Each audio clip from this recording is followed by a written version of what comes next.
같이 말씀을 나누도록 하겠습니다. 오늘 본 말씀 요한복음 1장 1절에서 5절까지 그 나눠드린 유인물 참고하시면 좋겠습니다. 요한복음 1장 1절에서 5절까지 우리 다 함께 봉독하겠습니다. 태초에 말씀이 계시니라. 이 말씀이 하나님과 함께 계셨으니 이 말씀은 곧 하나님이시니라. 그가 태초에 하나님과 함께 계셨고 만물이 그로 말미암아 지은 바 되었으니 지은 것이 하나도 그가 없이는 된 것이 없느니라. 그 안에 생명이 있었으니 이 생명은 사람들의 빛이라. 빛이 어둠에 비치되 어둠이 깨닫지 못하더라. 아멘. 자, 지난주에 태초에라는 제목으로 창세기와 요한복음이 어떻게 요한계시록으로 연결되는지 살펴보았습니다. 창세기 첫째 날에 창조된 빛은 태양이라고 하는 발광체가 창조되기 이전의 빛이기 때문에 우리가 생각하는 그런 류의 빛은 아니라고 그랬죠? 그 빛은 하나님의 뜻과 계획과 능력을 의미하는 빛이라고 그랬어요.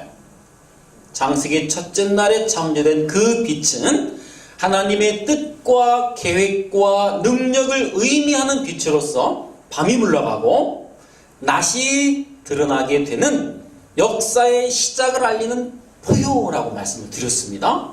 그렇죠? 하나님의 포효였던 거예요. 한 발짝 더 나가보자고요. 그렇다면 모세가 창세기 첫째 날 창조의 시작에 등장시켰던 그 빛의 발광체는 무엇일까요? 자, 우리 지난 시간에 공부했으니까 한번 이렇게 좀 생각을 해보자고요. 모세가 창세기 첫째 날에 그 창조의 시작에 등장시켰던 그 빛의 발광체, 빛이라는 것은 발광체가 있어야 된다고 배웠어요. 그렇죠? 우리 낮 이렇게, 그렇죠? 이 낮에 우리가 이 빛을 받아서, 그렇죠? 식물들이 자라고 성장하고 열매도 맺고 하잖아요. 이 빛은 태양이라고 하는 발광체가 있어야 된다고 그랬어요. 그러니까 하나님으로부터 나오는 빛, 그 빛은 하나님이라고 하는 발광체로부터 나오는 어떤 빛이 있는데 그 빛은 나중에 요한복음의 1장 첫째 날에 예수 그리스도 이렇게 공부를 했잖아요. 그죠? 자, 그러면 그 빛의 발광체는 뭘까요? 쉽게 연상이 되죠? 바로 하나님 자신이에요. 그렇죠?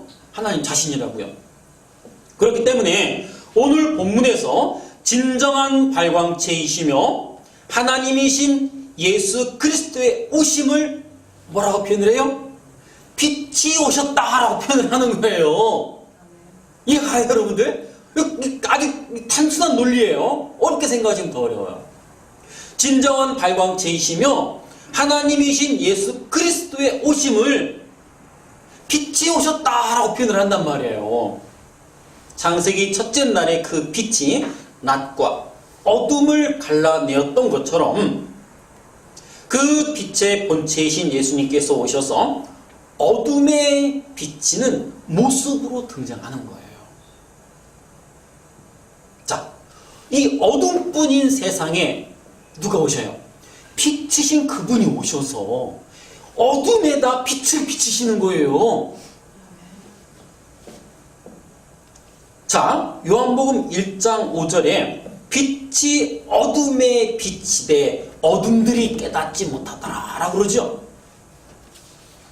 자, 그 빛은 혼돈과 공허와 흑암뿐인 인생들에게 인간이 누구며 인간이 무엇이며 인간이 누구이며 하나님은 누구이시며 역사는 무엇이며 우주는 또 무엇이고 사람은 어디서 왔다가 어디로 가는 것인지에 대해 명확하게 조명해 주시기 위해 이 땅에 오셨는데, 그런데 안타깝게도 어둠에 속한 죄인들은 그 빛을 알아보지를 못했어요. 왜냐하면 죄인들은 모두가 영적 소경이었기 때문에 그렇습니다. 영적 소경이었기 때문에 그 영적인 빛, 그 빛을 알아볼 수가 없었어요. 그런데 이런 빛들은 다 알아봐요. 그렇죠? 이 빛은 알아볼 수, 설명할 필요 없어요. 아, 누가 빛에 대해서 설명을 합니까? 아, 빛이야, 그럼, 알아듣잖아요. 바로 알아먹잖아요. 근데 이런 이 어둠들에게 그 영적 빛을 비춰줘도 그들이 인식을 못해요. 우리 인식 밖에 계신 그분을 우리가 어떻게 포착합니까? 포착할 수가 없어요. 그분이 스스로 우리에게 계시를 하셔야지, 그리고 스스로 계시하셔서 우리 안에 들어오셔야 우리가 비로소 이성을 회복시켜 주시고 영적인 회복을 시켜주셔야 우리가 그분을 인식할 수 있는 것이지, 비로소 그분이 오셔서 우리에게 이성의 회복과 영적인 능력을 회복시켜 주시기 이전에 우리는 그분을 인식할 수가 없어요. 포착할 수가 없어요. 그 죄인들의 특징입니다. 모두가 영적인 소경이기 때문에 그 빛을 알아볼 수가 없었던 거예요. 자, 요한복음 1장 7절에서 11절로 갑니다. 함께 읽겠습니다. 그가 증언하러 왔으니 곧 빛에 대하여 증언하고 모든 사람이 자기로 말미암아 믿게 하려 함이라. 그는 이 빛이 아니요 이 빛에 대하여 증언하러 온 자라. 참빛 곧 세상에 와서 각 사람에게 비추는 빛이 있었나니 그가 세상에 계셨으며 세상은 그로 말미암아 지은 바 되었으되 세상이 그를 알지 못하였고 자기 땅에 오매 자기 백성이 영접하지 아니하였으나. 아무도 영접할 수가 없었어요. 자, 눈을 뜨고 있는 사람들에게는 빛은 증거의 대상이 아닙니다. 이건 명제예요. 쫙. 진리예요, 진리. 눈을 뜨고 있는 사람들에게 이 빛은 증거의 대상이 아니에요. 빛은 그냥 보면 알 수 있는 거기 때문에 그래요.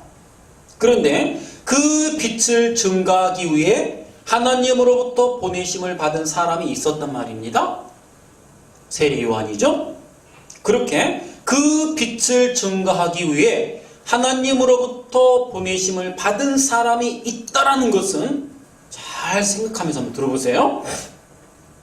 그 빛을 증거하기 위해 하나님으로부터 보내심을 받은 사람이 있다라는 것은 하나님 눈에 비친 모든 인류는 빛을 설명해야 알아먹을 수 있는 소경이었다라는 것이 확실한 증거예요. 그죠? 아니, 굳이 왜 그 빛을 설명하는 사람을 굳이 보내셔요? 보내실 필요가 없죠. 눈뜬 자들에게 그 빛은 설명의 대상이 아니거든요. 그런데 눈을 떴다라고 하는 자들에게 그 빛을 설명하는 자를 보냈다라는 것은 눈을 떴다라고 자칭 눈을 떴다라고 하는 자들은 뭐다? 다 소경이다 라는 그 확실한 증거예요. 그러니까 우리는 이미 눈을 떴지만 소경이었던 거예요. 예수님께서 이런 말씀하셨죠. 본다라고 하는 자들은 다 소경이다. 못 보는 자들을 구원하러 왔다라고 하셨잖아요. 자, 마태복음 15장 14절로 갑니다. 그냥 두라. 그들은 맹인이 되어 맹인을 인도하는 자로다. 만일 맹인이 맹인을 인도하면 둘이 다 구덩이에 빠지니라 하시니. 요한복음 9장 39절 40절입니다. 예수께서 이르시되 내가 심판하러 이 세상에 왔으니 보지 못하는 자들은 보게 하고 보는 자들은 맹인이 되게 하려 함이라 하시니. 바리새인 중에 예수와 함께 있던 자들이 이 말씀을 듣고 이르시되 우리도 맹인인가. 그 테이블 위에 있네요. 강도사님. 이렇게 아담 이후에 태어난 이 땅의 모든 인간들은, 제가 다시 올려놨어요 아까. 모든 인간들은 빛이신 하나님을 전혀 알아보지 못하는 소경들이 되었습니다. 아담 이후에 태어난 이 땅의 모든 인간들은 빛이신 하나님을 전혀 알아보지 못하는 소경들이 되었어요. 그러니까 아담 이후에, 창세기 아담 이후에 태어나는 모든 이들은 소경으로 태어난 거예요. 그죠? 이렇게 설명하면 더 쉽겠네요. 그러니까 아담 이후에 태어나는 모든 사람들은 소경으로 태어나는 겁니다. 근데 그들은 태어나서 나는 본다라고 해요. 아니에요. 실질적으로 그들은 못 보던 자들입니다.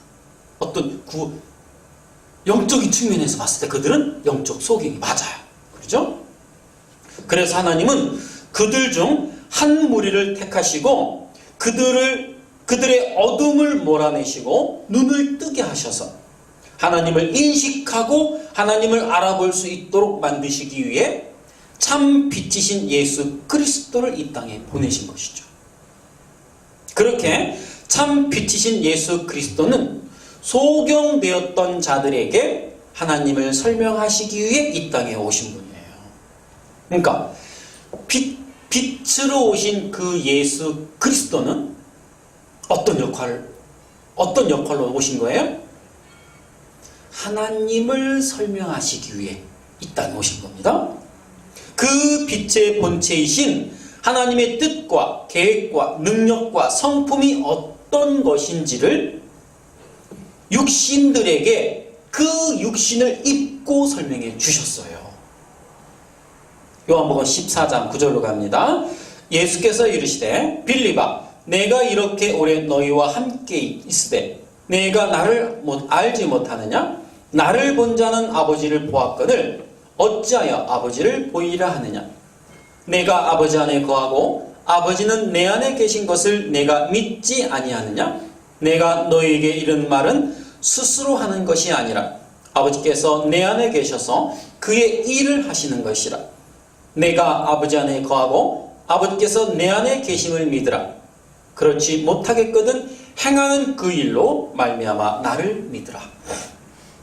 자, 그 결과 그 빛을 알아본 자들이 생겨났고 그들을 우리는 뭐라고 불러요? 성도라고 부르는 거예요. 그 빛을 알아보는 자들이 생겨났어요. 그 생겨난 그 자들을 성경은 성도라. 그 빛을 알아보지 못하는 자들은 교회는 다니지만 성도라고 하지 않아요, 성경에서는. 자, 고린도서 4장 6절로 갑니다. 어두운 데에 빛이 비치라 말씀하셨던 그 하나님께서 예수 그리스도의 얼굴에 있는 하나님의 영광을 아는 빛을 우리 마음에 비추셨느니라. 이런 자들을 성도라고 하는 것입니다. 이렇게 예수 그리스도는 빛이신 하나님의 성품과 하나님의 뜻과 계획을 설명하시기 위해 오신 분이시기에 성경은 예수 그리스도를 또 뭐라고 표현을 해요? 말씀이라고 표현을 하는 겁니다. 다시 말씀드릴게요. 예수 그리스도는 빛이신 하나님의 성품과 인격과 그분의 뜻과 계획을 설명하기 위해 분이시기 때문에 성경은 그분을 말씀이라고 표현을 하는 거예요. 그러니까 빛과 말씀은 같은 내용을 담고 있는 다른 모양의 단어인 거예요. 그죠? 빛과 말씀은 따로따로 나눠지는 것이 아니라 빛과 말씀은 같은 내용을 담고 있는 다른 모양의 단어. 자, 예수님은 육신의 옷을 입고 이 땅에 오셨습니다. 인간들인 그들의 눈으로는 도저히 인식할 수도 감지할 수도 없는 영이신 하나님을 예수님께서 친히 육신의 옷을 입고 삶으로 인격으로 우리의 수준에 맞게 그 하나님을 설명하고 가셨어요. 자, 다른 말로 빛의 삶이 무엇인지 그대로 살아 보여주고 가셨다라는 말씀이에요. 이 말씀을 헬라어로는 로고스라고 해요. 잘 들어보세요. 어렵습니다. 로고스란 단어는 헬라 철학에서 나온 말인데요. 당시 초대교회는요, 헬라 철학의 영향을 지대하게 많이 받고 있었다라고 그래요. 초대교회 때에는 헬라 철학의 영향을 지대하게 받고 있었던 시대였기 때문에 그렇습니다. 헬라 철학의 대표적인 사상이 이원론이라고 그래요. 이원론인데 현상과 원형을 분리하는 사상을 이원론이라고 그래요. 이 땅에 나타나는 현상과 물질들은 이데아라는 실체의 투영일 뿐이라는 사상이 이거예요. 그 이데아라는 실체는 순수하고 순결한 영적 세계라고 생각을 했단 말이죠. 그들은 인간 자체도 그러한 이원론으로 생각을 했어요. 영혼이라는 이데아의 것이 육신이라는 물질 안에 갇혀 있다라고 생각을 했다라는 거예요. 그렇게 헬라 사람들은 그러한 이데아와 지상의 현상을 총망라하여 우주의 질서를 만들고 운행하는 힘과 그 힘의 의지를 뭐라고 불렀어요? 로고스라고 불렀단 말이에요. 잘 들어보세요. 왜 성경이 왜 이 말씀이라는 말을 굳이 사용해서 하나님을 표현해냈는지 그 이유를 제가 설명해 드리는 거예요. 우주의 질서를 만들고 운행하는 힘과 그 힘의 의지를 로고스라고 불렀단 말이에요. 그들이 초대교회 때 그들이. 아울러 헬라 사람들은 그들의 철학에서 그 로고스를 구원의 수단으로, 계시의 수단으로도 이해를 했어요. 사람의 영혼 안에 들어있는 그 로고스의 시에 의해 우주의 로고스를 이해할 수 있다고 믿었단 말이에요. 그리고 그 이치를 터득하여 지식을 얻을 수 있다고 생각을 했습니다. 그들은요. 그렇게 요한은 당시의 헬라 사상에 푹 젖어있던 사람들에게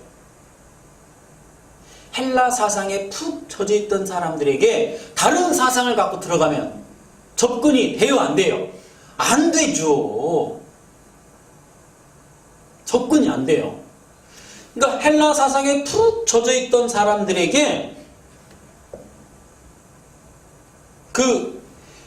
너희들이 평소 계시의 수단이요 구원의 수단이라고 생각하는 그 로고스가 오셨다, 이렇게 설명을 해주는 거예요. 너희들이 평소 생각하고 있던 계시의 수단이요 구원의 수단이라고 너희는 로고스 그게 로고스가 계시의 수단이요 구원의 수단이라고 너희는 알고 있지? 맞아, 그 로고스가 오셨어, 이렇게 설명해 주는 거예요. 예수님을. 그 로고스가 오셨는데 그분이 바로 누구다? 예수 그리스도이시다라고 선포한 거예요. 이해가요? 무슨 말인지? 그래서 말씀이라는 단어가 등장을 하는 겁니다.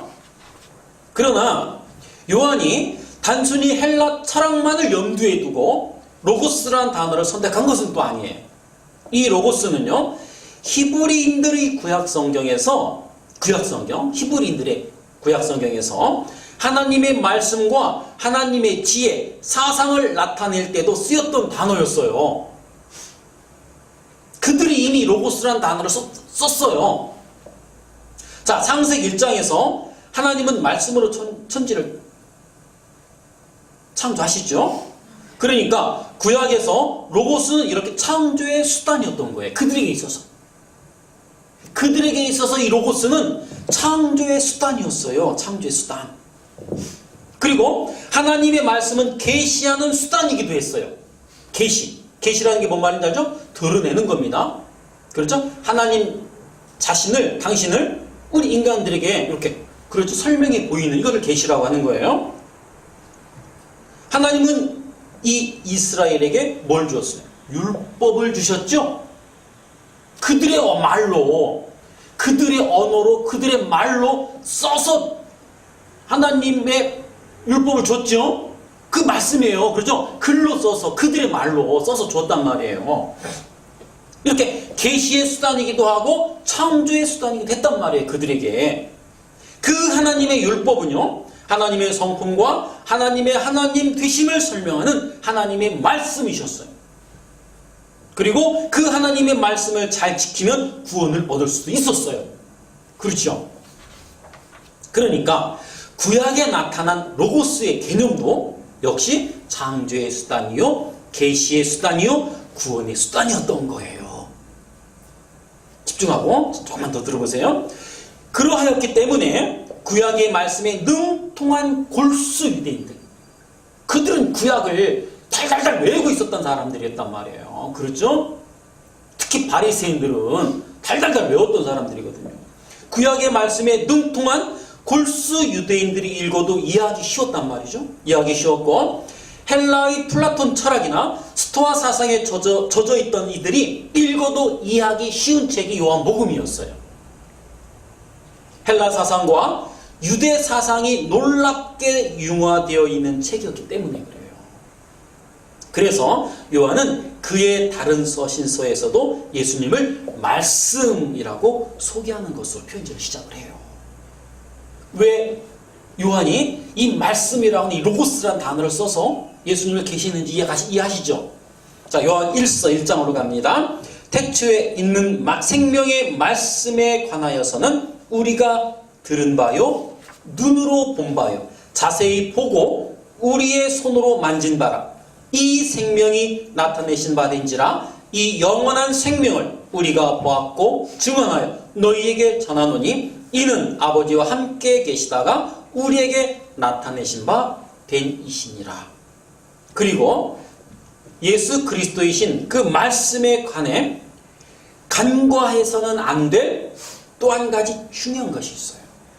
이 말씀에 관해 여러분들이 놓쳐서는 안 되는 중요한 한 가지가 더 있어요. 설명해 드릴게요. 성경은 분명 하나님은 천지를 뭘로 창조하셨다고 그래요? 말씀으로 창조하셨다고 그래요. 여러분 지혜서에 보면요, 천지를 지혜, 호크마가 창조했다라고 그래요. 지혜가 창조했다라고 그래요. 우리 잠언으로 한번 가볼까요? 잠언 8장으로 갑니다. 함께 읽어요. 나 지혜는 명철로 주소를 삼으며 지식과 근신을 찾아 얻나니 여호와께서 그 조화의 시작 곧 태초에 일하시기 전에 나를 가지셨으며 만세전부터 태초부터 땅이 생기기 전부터 내가 세움을 받았나니 아직 바다가 생기지 아니하였고 큰 샘들이 있기 전에 내가 이미 났으며 산이 세워지기 전에 언덕이 생기기 전에 내가 이미 났으니 하나님이 아직 땅도 들도 세상 진토의 근원도 짓지 아니하셨을 때라. 그가 하늘을 지으시며 궁창을 해면에 두르실 때에 내가 거기 있었고 그가 위로 구름을 하늘을 견고하게 하시며 바다의 샘들을 힘있게 하시며 바다의 한계를 정하며 물이 명령을 거스르지 못하게 하시며 또 땅의 기초를 정하실 때에 내가 그 곁에 있어서 창조자가 되어 날마다 그의 기뻐하신 바가 되었으며 항상 그 앞에 즐거워하였으며. 그러니까 구약은 하나님의 말씀과 지혜를 하나로 보는 거예요. 자, 구약은요 하나님의 말씀과 지혜를 하나로 봐요. 하나로 보는 게 맞아요. 말씀도 예수 그리스도이시요 지혜도 예수 그리스도이신 거예요. 그러므로 말씀은 곧 지혜이고 다른 말로 하나님의 뜻, 하나님의 계획이라고 말할 수 있는 거예요. 다시 말씀드릴게요. 말씀은 곧 지혜이고 이렇게 가자고요. 앞에서 뵀던 빛은 곧 말씀, 말씀은 곧 지혜. 이 세 단어는 같은 뜻을 함의하고 있는 다른 모양의 언어, 단어라고 그랬어요. 글자라고 그랬어요. 다른 말로 하나님의 뜻과 하나님의 계획이라고 할 수 있는 것입니다. 그러니까 빛은 뭐요? 말씀은 뭐요? 지혜는 뭐요? 하나님의 뜻과 계획인 거예요. 조금 더 집중하시고 조금만 더 들어보세요. 그리고 유대신학은 말씀과 지혜를 실체화하여 인격화한 표현을 쓰기도 했어요. 자, 유대신학과 유대문학에서는요 하나님의 말씀은 남성 명사이기 때문에 하나님의 아들이라는 표현을 쓰기도 하고 지혜는 여성 명사이기 때문에 하나님의 딸이라는 표현을 쓰기도 합니다. 그래서 잠언에 보면 하나님의 지혜가 하나님의 어좌 앞에서 하나님의 딸로서 재롱을 떠는 모습이 나오기도 하는 거예요. 자, 또한 유대인들은 하나님의 말씀을 귀로 들을 수 있을 뿐만 아니라 보고 만질 수 있으며 그 자체가 능력을 가지고 있는 것이라고 생각을 했어요. 자, 이사야서로 갑니다. 이사야서 55장으로 갑니다. 함께 읽겠습니다. 내 입에서 나가는 말도 이와 같이 헛되이 내게로 돌아오지 아니하고 나의 기뻐하는 뜻을 이루며 내가 보낸 일에 형통하리라. 표준세 번역으로 제가 다시 한번 읽어봐 드릴게요. 나의 입에서 나가는 말도 내가 뜻하는 바를 이루고 나서야 내가 하라고 보낸 일을 성취하고 나서야 내가 하라고 보낸 일을 성취하고 나서야 나에게로 돌아올 것이다. 그래서 요한은 말씀이라는 다소 추상적인 단어를 써서 실체이신 예수님을 표현한 것입니다. 말씀이라고 하는 이 추상적인 언어, 추상적인 단어를 써서 예수님의 실체를 표현한 거예요. 이렇게 말씀이라는 단어가 보여주는 것처럼 하나님은 자기를 계시하는 분이시죠. 구약 성경에 보면 간혹 감추시는 하나님이라는 표현이 있기도 하지만 그 말은 하나님이 당신을 계시하고 그 빛을 비추어도 이 미련한 죄인들이 그 하나님의 빛을 알아보지 못한다라는 의미에서 자신을 감추시는 하나님이라는 표현을 하셨던 거예요.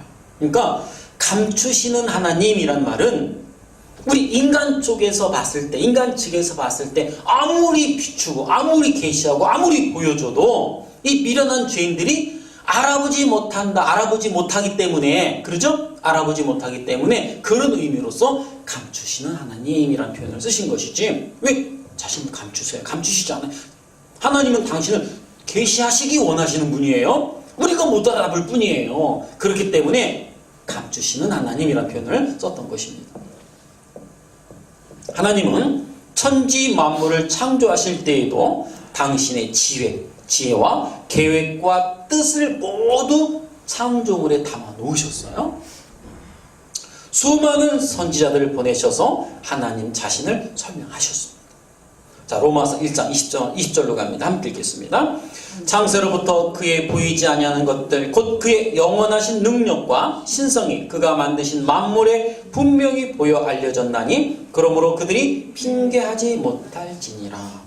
히브리서 1장 1절로 갑니다. 옛적의 선지자들을 통하여 여러 부분과 여러 모양으로 우리 조상들에게 말씀하신 하나님이 이 모든 날 마지막에는 아들을 통하여 우리에게 말씀하셨으니 이 아들을 만유의 상속자로 세우시고 또 그로 말미암아 모든 세계를 지으셨느니라. 인류의 역사가 시작된 이후부터 계속해서 당신을 계시해 오셨던 하나님께서 마지막으로 이제 마지막으로 우리에게 누구를 보내주셨어요? 당신의 아들 예수 그리스도를 우리에게 보내주셨어요. 이 땅에 보내셔서 그 아들을 통해 완벽하게 하나님을 계시해 주신 것입니다. 이제 다른 계시는 없어요. 이제 다른 계시는 없어요. 그 예수 그리스도를 통해 완벽하게 이제 계시해 주고 가셨단 말이에요. 이제 또 다른 계시는 없어요, 여러분들. 이 땅에 떨어지는 그 수많은 계시들이 있더라 우리 아직도. 그 계시는 성경에 기록이 되어야 돼요. 성경에 기록되지 않은 계시는 가짜입니다. 명심하세요, 여러분. 어디 막 가면요, 뭐 누가 뭐 계시하고 한다고 그러는데 아니요.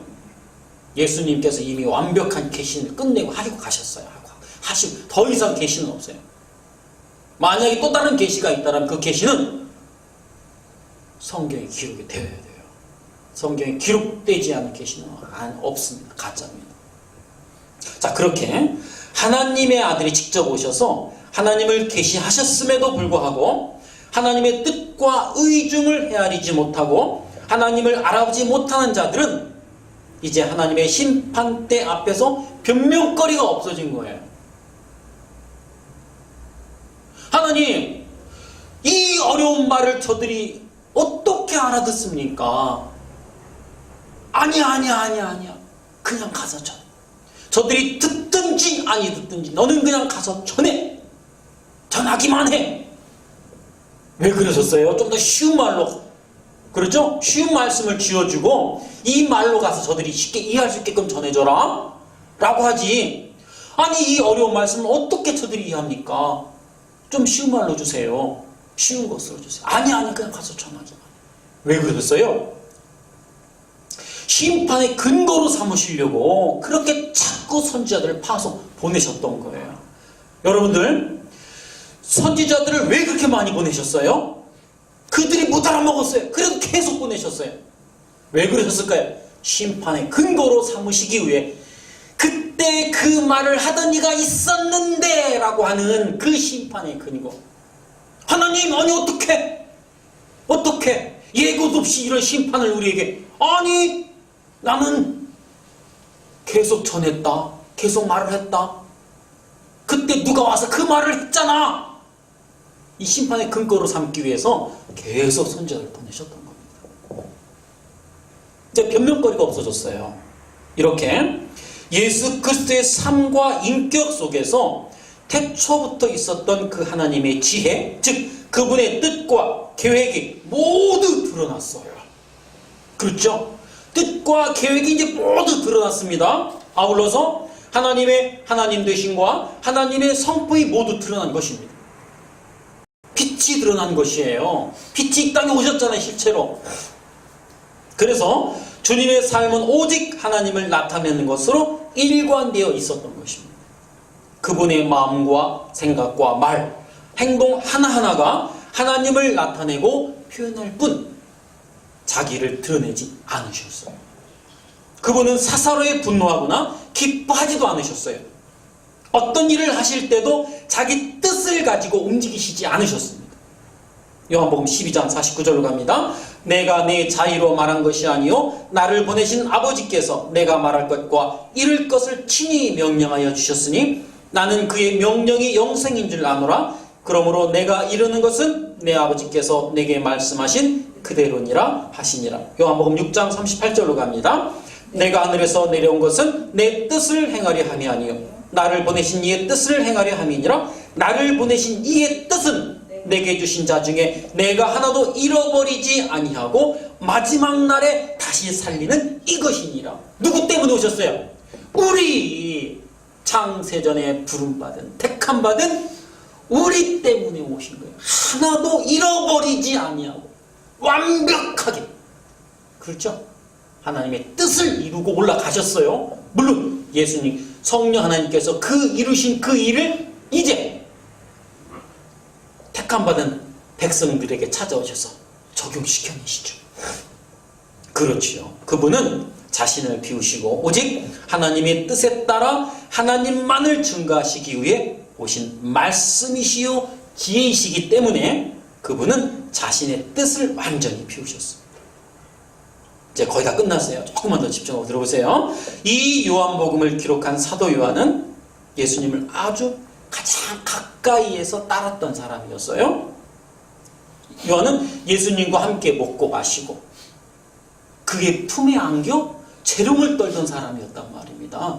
요한이요. 그렇게 가까웠어요. 그러나 육신을 가진 요한은 절대 영이신 하나님을 보거나 인지할 수는 없었어요. 왜? 사람이었기 때문에. 그런데 요한이 예수님과 함께 한 3년 반 남짓 예수님과 함께 보내면서 그 예수님을 통해 누구를 봤어요? 하나님을 본 거예요. 3년 남짓 그 예수님과 함께 동고동락하면서 그분의 품 안에서 재롱을 떨면서 그 예수님을 통하여 하나님을 볼 수 있었던 것입니다. 그래서 요한은 예수님이 말씀이시며 그분이 바로 하나님이시다라고 확실하게 기록할 수가 있었던 거예요.